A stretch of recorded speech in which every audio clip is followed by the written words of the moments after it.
Now we're going to listen to the whole movement. We picked this movement because it's one of the very shortest movements, only 2 minutes long. It's written at the end of Beethoven's life when his technique is developed to just a level which is hard to imagine. Both the detail and control of the way he could handle each element of the music, and yet the freedom and boldness of the way he could express his ideas. You're about to hear that 2 minutes in a performance by the Borromeo String Quartet. And what we've done here is we've created a kind of a timeline and just want to introduce this to you before you listen to the whole movement. It must be said that Beethoven's handwriting, even though extremely detailed, is not the neatest one. So the first time one looks at this, it's a little bit difficult to follow the manuscript. For this reason, this timeline, you can think of it as a map of the piece, and it consists of two components. The top part is what we call a spectrograph, and you can think of a spectrograph as something that shows the evolution of sound in time.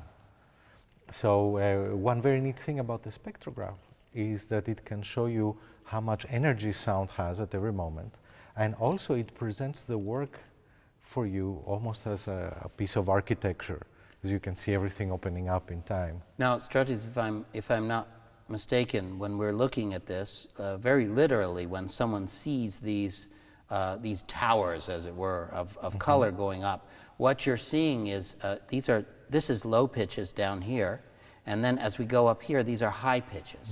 Now, sometimes those are the actually pitches that the instrument plays, but sometimes there's so much sound put in motion that what you're actually hearing is overtones.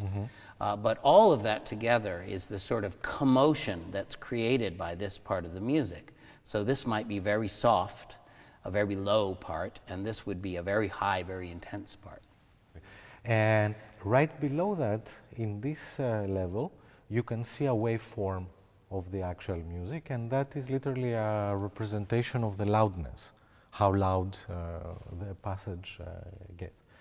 Underneath, you see a whole bunch of descriptive things that may seem a little bit funny, but these are some of the peculiar things that we encountered in this particular manuscript.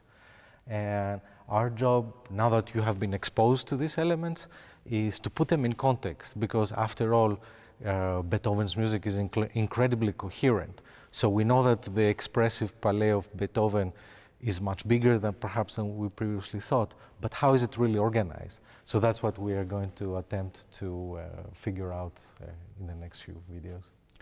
And now when you see this map, you're about to hear the music. What you're going to hear is one set of music, that's why we have scherzo here and a line here, of a certain type. And then that returns, that's why it says scherzo return. So it's a little like when a building has two symmetrical sides. And so there's a sameness there. And then in between, just like that middle of the building, this is something totally different. This is the trio. Now in this case, it's much more energetic, and much more virtuoso, much louder. And then something called a coda, which in Italian actually does mean tail, and it's a way of closing the movement, finishing the movement.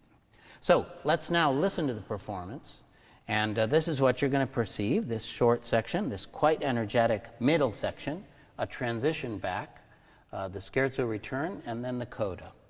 And as far as each of these marks, when we come back after you hear the performance, we're going to start to explain how these map and how Beethoven's very clear indications are like signposts that mark out this remarkable and beautiful architecture.